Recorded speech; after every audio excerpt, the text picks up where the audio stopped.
All right, welcome everybody to the Osmo.com MLB Early Bird Podcast. I am not Dan Strafford. I'm filling in for Dan with my buddy Chris Randone. Chris, how you doing? How was the weekend? Tell us about the live final and tell us about meeting Alex. Dude, good man, real good. Well, Alex and I have already met before, but live final was dope. There, a lot of top players there.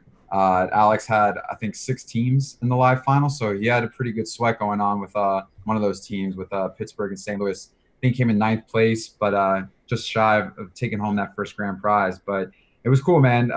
Alex had a really good time. He was also very interesting with his teams that he rostered. Kind of wanted to go against the chalk, so he didn't have any twins or anything like that. So it's always interesting when he goes to those live finals. Yeah, man, I was telling Alex actually the for the DraftKings Live final, and we're of course brought to you by Yahoo Daily Fantasy. I've got the Yahoo tournaments up for the Monday slate, 7 games. We'll get into that in just a minute. Yeah, But I was telling him I felt bad for him when last Saturday the Brewers were mega chalk and they went completely nuts because I just knew I didn't even have to check the leaderboard. I was like, well, the cheap chalk team went nuts. Alex did not have a good day, and then I did check the standings, and unfortunately, it didn't go his way. But good to see that the chalk didn't go crazy. So Alex had one team at least in contention, got a top 10 finish. So um, he did the I boss think man did boss man things. yeah, I mean, everyone had the twins, everyone had Clevenger, and everyone had Gibson. So, Hmm. and Gibson, I mean, he just pulled it out of his ass with that start because the Detroit was getting around to him. They were definitely getting on base. They were giving up runs. He got lucky with that error, so he wasn't getting charged runs for one of those innings. But luckily enough, Gibson still pulled out. I think it was like 35 FanDuel points. But nonetheless, St. Louis was the team to have last night for anyone who probably took down a lot of money. So yeah, he had a piece of that. Yeah, man, those live final events, pretty fun. I have a sneaky feeling you'll be qualifying for a few of those in the near future. You like to play the high entry stuff, and it'll come sooner than later. So maybe Alex maybe you'll be taking Alex next time. Dude, I felt so weird being there though without like an entry in the live final because you are there, you're definitely supporting and you're rooting on, Hmm. especially for the boss man. But same side of the token too, it's like you wish you had a team going at after that first place prize. But we got football coming up, so might even try to even sneak in an NHL final. You never know. Oh boy, yeah, you're gonna be coming over to my waters, so I better be careful, man. I don't want you turning into a NHL shark along with MLB and NFL. I'm gonna But get into it this year. I'm gonna dive into NHL. you should, man. NHL is super fun, and the prize pools aren't massive across the sites, but definitely my favorite DFS sport. Definitely my most profitable. So I'm looking forward to it. I think we got about 5-6 weeks, another couple weeks for NBA. Obviously NFL starting, and of course, got to get a plug in here. We've got you covered with all kinds of content over at Osmo.com. Projections, ownership projections for basically every sport, premium articles, of course, all the free stuff we do, cheat sheets for a lot of sports. We've been starting to do those. It feels like a lot of people tend to appreciate those. And yeah, so you got to get over to osmo.com. I believe the promo code for this show is early bird. Yeah. If not, you can use MLB strategy. You can use live before lock. I don't have an early bird overlay, so you're seeing live before lock if you're watching on YouTube. But just go find one of those promo codes, 50% off your first month of any Osmo Plus monthly package. And yeah, it's a good time, man. Have fun in some Slack chats. Slack gets a little bit wild, as you know, Chris. Um, Yeah. but we've got a 7 game slate here. We're going to talk about, of course, Yahoo Daily Fantasy, um, as well as other sites. We'll refer to pricing across the board. On Monday, on this Monday slate, 7 games, Yahoo is rolling out a 10.4% management fee contest, $3. This is my favorite one that they're rolling out. $600 to first, 300 to second, 200 to third. Nice flat payout. 10 entry max, as you know. You don't have to compete with all the Osmos and the guys like that in this tournament. Only $30 to enter, and if you're looking for a way to get up to $30 in Yahoo Sports rewards points, you can, of course, go to Emacs Spotlight Hitters and Stacks article. He's already got it up.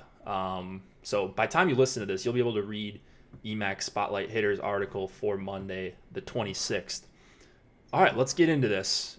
7 games, as we said. We're gonna break down pitching at the top, and we of course have to start with looking at DraftKings pricing. Sonny Gray at 11-2 in Miami. He's kind of the cream of the crop, at least looking over on DraftKings. 11-2 there. Let's see, 11-3 over on FanDuel. On Yahoo, Gray is $53, pretty affordable. But going against Miami here, is there any reason outside of possible ownership that we should be avoiding Gray? Uh, I mean, finally, DraftKings got it right. Adam must be tweeting about this sooner or later about Sonny Gray finally being over 10K. But I mean, he's priced at 11-2 for a reason. Prime matchup on the road in a pitcher's ballpark against a struggling offense that doesn't provide much power. And I mean, he's just in a great matchup here. I mean, how do you not want to roster him? And I mean, it's clear as day that he is the best pitcher on this slate with the best matchup. So I think Sonny Gray will definitely have a lot of ownership. I mean, he's the only guy over 10K, and I don't see any reason why you would want to go against Sonny Gray in the spot. Yeah, looking across the slate, I mean, on any site, maybe on FanDuel, one pitcher site, he has to be closer to perfect there to pay off. I still think it's such a good chance that on this slate he leads everyone in raw points to where I'm just not going to worry about ownership too much with Gray. I hardly do with pitchers, and especially not elite pitchers. So I guess from a lineup construction standpoint, I haven't started crunching yet because we're almost 24 hours out from the slate. But the only reason I can see myself not getting a lot of Gray would be if I'm paying up for a super expensive stack. But right now, I don't see, at least on DraftKings and FanDuel, one that is going to be priced out of play if you get to Gray. So he looks fantastic. $53 on Yahoo. That is a cash option if I've ever heard of one. And he's kind of in a league of his own for me, and it sounds like for you as well, Chris. Yeah, I mean, Miami, they strike out 25% against righties on the season. Lowest ISO in the league, second lowest WRC plus. I mean, you want to attack these weak teams, and when there's a lot of strikeout upside and you have a pitcher who does throw strikeouts, it's kind of like the best case scenario. So yeah, Sonny Gray, regardless of ownership, don't be fearful about putting him in your roster. Yeah, love it. All right, so going into this mid-tier, kind of some interesting names that we see in the 9K tier. You mentioned only one guy on DraftKings getting 10K plus, and that is Sonny Gray. So in the 9K tier, we've got Adam Wainwright at 9,600, Homer Bailey at 9,100 versus the Royals, Wainwright versus the Brewers. We don't have a confirmed starter for Seattle. Could be a potential long reliever situation with possibly Whistler leading off the game. And then, so we only got two pitchers in the 9K tier, dropping down into the 8K tier, Brad Keller against those same Mariners, and then Dustin May in San Diego facing the Padres. Do any of these guys stick out to you? Oh man, Dustin May, for sure. He might be one of the highest owned pitchers tomorrow when we see it. Great matchup. Obviously, as we know, San Diego, a lot of strikeouts in that lineup. Nice little ballpark upgrade for May too. And he's at price at 8,500. I just feel like for May at this point, we've seen that he has a little bit of a strikeout upside. And I mean, the only thing is probably the duration of innings. But I mean, if he can get you 5 or 6 innings, get you 6Ks, limit that run potential, I think you might see May probably be highly owned. Keller, he's interesting because he doesn't give up a lot of power, so he definitely controls that. The only thing is maybe I would prefer Homer Bailey in this situation. They are pretty close priced to each other, but I feel like Bailey has the better lineup to face, and also it's probably looking at a little revenge narrative coming back to KC. So I kind of like Homer Bailey a little bit better for paying $300 more than I do Keller. Wainwright, I feel like, is in a really tough spot on the road at Milwaukee. His reverse splits are completely different. He's a way better pitcher at home this season than he is on the road. And I feel like there's just too much lefty power in that lineup where I could see Wainwright really struggling. At 9,600, I don't feel comfortable. If he was maybe in like the 7,000 range, maybe 81, 8,000, I think this would make more sense. But I feel like at 9,600, it's just not worth the risk with him pitching in Milwaukee. Yeah, it feels like a bunch of these guys are pretty overpriced on this slate. But I do like that you mentioned Dustin May. I think he's my favorite in that tier. You just look at the Vegas numbers here right now. May is a minus 145 favorite. You get the pitcher friendly park, as you mentioned, Chris. Under 4 implied total for San Diego, starting off 75 degrees. So pretty favorable weather, favorable park for May. And probably going to see a good amount of righties plus the pitcher spot in Lauer on the other side. So I like the call with May. I think he's my favorite guy there. You could argue maybe a little overpriced as well, but it appears a handful of pitchers are that way tonight. Like, I don't see myself paying 8,800 for Brad Keller. Just seeing 9,100 for Homer Bailey is tough on the eyes, but at least Bailey's a favorite. You're getting a little bit of a crosswind right now in KC, so as long as that wind doesn't start blowing out, you're probably going to see a pretty low implied total for KC. They're at 4.1 right now. That's one of the lower totals on the slate. And then Wainwright going up against the Brewers. I mean, he's a $9,600 pitcher, and the team against him has a 5 implied total. So right there, I'm looking to go elsewhere. If I had to choose one guy in this range, I think it would be May, but pretty tough, at least when you're looking over on DraftKings. May is $35 on Yahoo, so I think pretty easily if you're building a cash lineup on Yahoo, an early cash lineup, you're probably looking at a May Gray combo, Gray 53, May $35. I think both nice prices there. Let's go into the mid tier now. I guess the upper mid tier.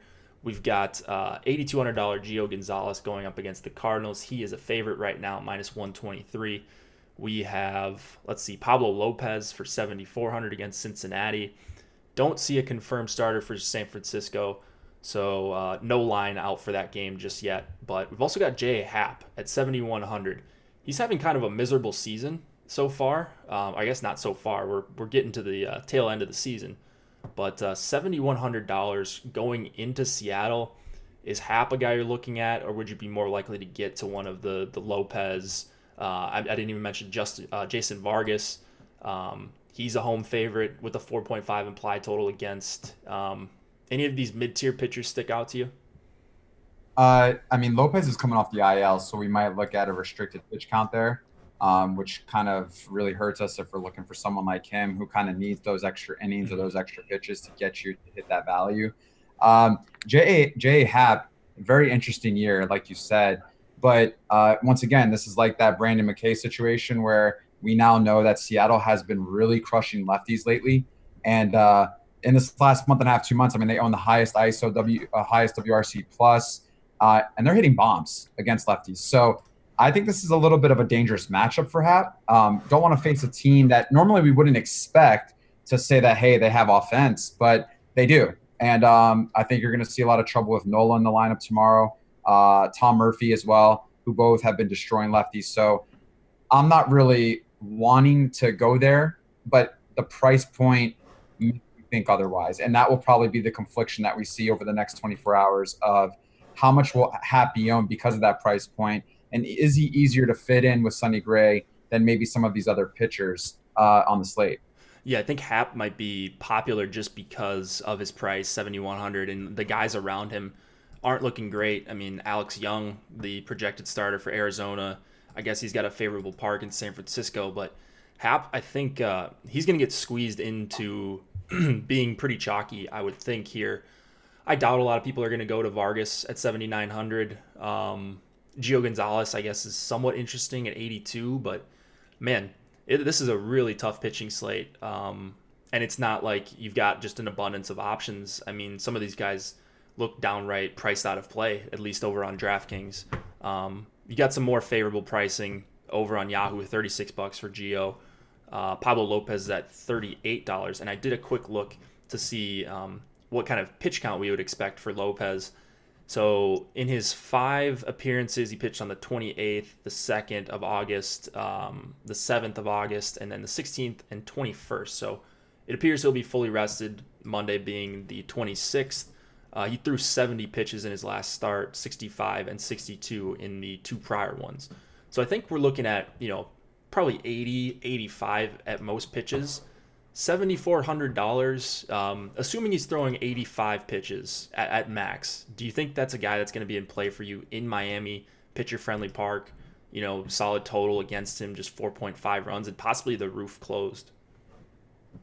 Yeah, I mean, it's one of those things where will he see 80 pitches and or could he get re-injured?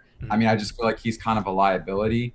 And I mean, once again, yeah, he's 7,400, but at this point, if I'm looking at 7,400, I might as well just pay the extra 100 and go with Alex Young, who is in line to probably pitch 5 or 6 innings, who that definitely can provide that strikeout upside. He's shown it a couple times this year, but he has a great matchup.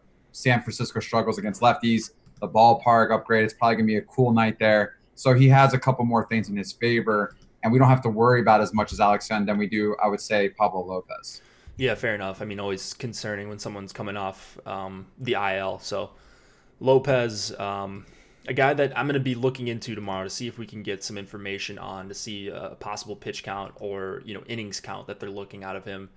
Um, He hasn't pitched since June, so that could tell you something. so yeah, he hasn't pitched in the majors. Yeah, so long time major league action. Made those few minor league rehab appearances. Went Double A and Triple A in his 5 rehab appearances. Looking at the strikeout numbers, nothing fantastic. 5 strikeouts in his last 2 starts. He's not a massive strikeout pitcher, anyways. So I think you'd more be looking for the innings here, and with the pitch count, it's going to be difficult. So we'll see. I'm sure he'll be a hot topic tomorrow on the strategy show and the deeper dive in the deep dive article, and then on Live Before Lock. But yeah, definitely an interesting option on a slate that lacks a lot of options. So let's go down into this low tier. We basically touched on everyone so far. Again, don't know who's going for San Francisco. In Seattle, are you seeing a probable long reliever? Because I don't even see Fangraphs having one right now. I just see Uh, Whistler. I'd see Tommy Malone. Tommy Malone? Okay. Yeah. Oh, yeah, there we go. Malone. So Malone allowing 2 home runs per 9, 22% K rate. That's pretty solid. 115 whip. I don't know. Malone's been up and down, going up against the Yankees here. Is he a guy you're looking at all? And then if you want to talk about Lauer for 67 and Musgrove for 6K, go right ahead. Uh, with Malone, I'm not seeing myself at this point wanting to get there. There's just really not much upside with Malone. I mean, outside of maybe a few games he's had this year, I mean, he's given up a lot of contact, and he is getting shelled for runs in a lot of these contests. So at this point, when I see Malone and I see that price point of 7,400, it's one of those things again with like Pablo Lopez. I really like Alex Sun tomorrow, and I feel like Alex Sun is in position to really have a great night. But I think Eric Lauer is interesting. There's some strikeouts in that lineup against lefties with at Los Angeles, and he's pretty cheap. He's 6,700. He is a legit starter. So I mean, for him in these games, I mean, he's averaging about 5.5 innings right now. But I mean, he is throwing 85 to 95 pitches per contest. So it's one of those things where he's low priced, and he fits in lineups with Gray rather than some other these 8K guys. So he might be someone that I might see on the radar. I think where a lot of people might go tomorrow is Joe Musgrove and Derek Rodriguez. I could see there being a lot of ownership here. Joe Musgrove, he's just always one of those guys who are priced fairly cheap, and a lot of people like to attack. But it could be an interesting matchup tomorrow going into Philly. I don't know if necessarily I would want to go there. I find myself liking Derek Rodriguez tomorrow. Hasn't had a lot of great starts over the last 10 games, but he has shown signs of potential, specifically also against Arizona. So he's 4,800. I mean, he's dirt cheap, but he is a pitcher that can go 7 innings. And if he does have that potential at 4,800, I'm willing to risk it and throw it in with Gray to at least give me the opportunity to pay up for some bats. So it's hard when you're having Gray in like May. I just started flirting with it, and it only leaves you about 3,700 per player remaining. So it's going to be fairly tough to fit in some offenses tomorrow if you're going to go 2 high-priced pitchers.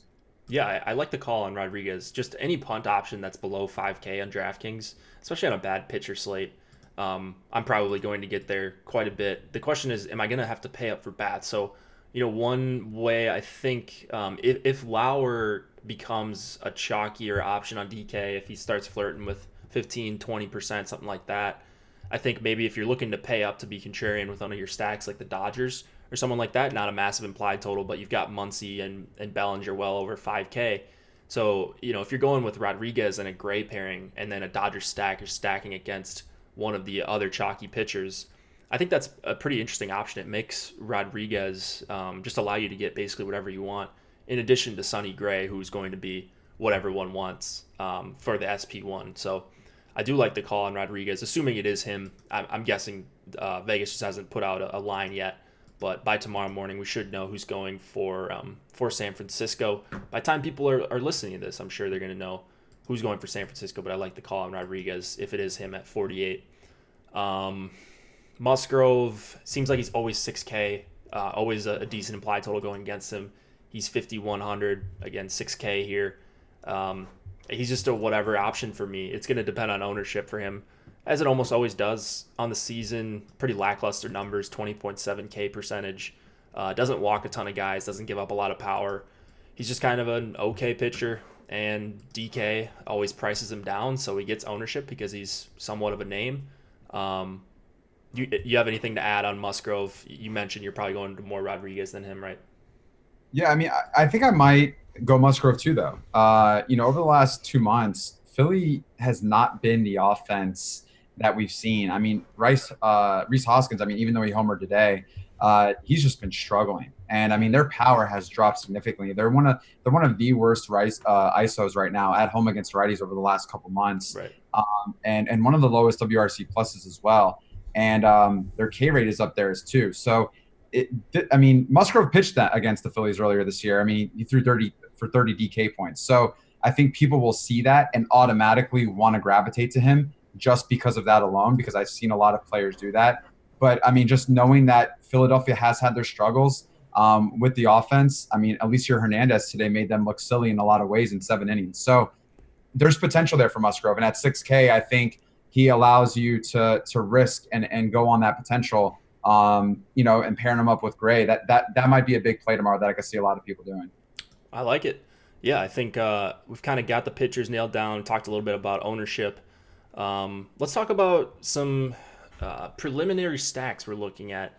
We've got a bunch of teams hovering around a 5 implied total. Phillies against Musgrove, 5.1 right now. Looks like Milwaukee and Oakland both right at 5. Milwaukee against Wainwright.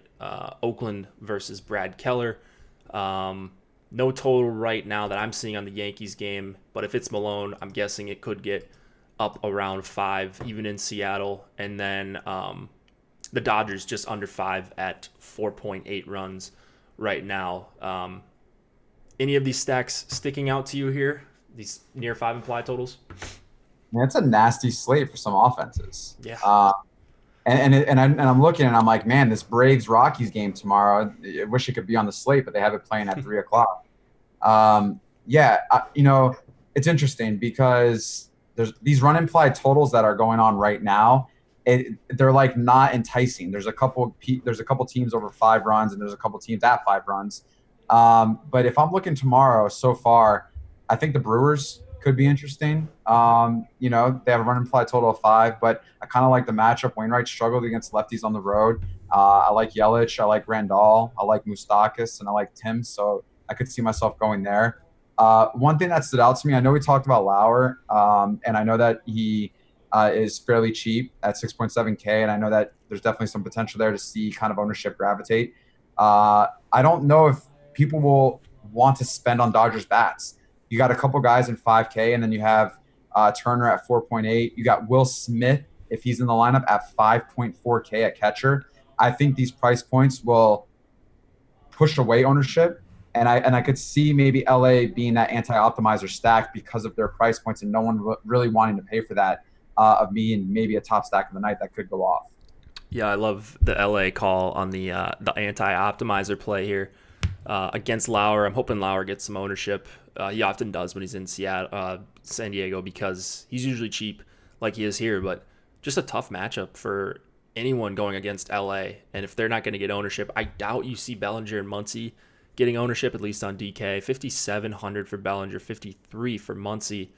Kind of expensive all around the industry, and not a huge implied total for what we often see from the LA Dodgers. Any other cheap stacks you want to talk about before we send it on out of here? Maybe the Pirates against Jason Vargas, 4.5 implied total, or if Lopez starts becoming popular, the Cincinnati Reds not a favorable park, but they've got another 4.5. And anyone else after that? I was just looking. I think the Cincinnati Reds might be one of the highest owned teams tomorrow, and that's just strictly off a price point. I mean, their highest guy is at 4.7K, which is Aquino, but after that, everyone else is under 4K. Besides Galvis, he's at 4K even, but everyone else is sub 4K. So if you're looking for a gray lineup and you need cheap bats, I think a lot of people will go there. And with Pittsburgh, I don't like Bell against lefties. Vargas, my guy, I can't believe we didn't really harp on him, but I don't like to go against Vargas. He just doesn't give up a lot of bombs. He's more of a guy that's a contact, get some outs, a lot of ground balls. And Pittsburgh with a 4.5 run implied total is just not probably an area I want to attack. And they're kind of expensive too. So outside of the bottom three in that lineup, I don't want to pay for a 4.5 run implied total. And these bats are expensive. I'd rather go elsewhere and maybe pay for like LA Dodgers. I like it, man. I think we're on the same page with a lot of this. I forgot your boy Vargas is on the slate. Adam's boy Sonny Gray on the slate. My boy Eugenio Suarez, of course, one of my favorite hitters is on the slate. So a lot of our favorite guys here. And we'll be talking about the slate all day. We'll have the strategy show, Adam and I. I'm sure we'll chat about Sonny Gray. That'll kick off at 9:30 Eastern per usual. And then I've got, let's see, Live Before Lock. I'll be on with Josh at 6 Eastern. Deeper Dive is going to be with Osimo. Let's see, Laffy's back. So you guys will get your Laffy fix in. And then, of course, Adam Scher will be on the Deeper Dive as well. What do you got going on this week, Chris? Getting married on television. That's what I like to hear. Yeah, I was hoping you'd bring that up. Whoever wants to check it out, Tuesday night at 8 o'clock. I've already seen it, so it's a beautiful wedding. Really excited for everyone to check it out.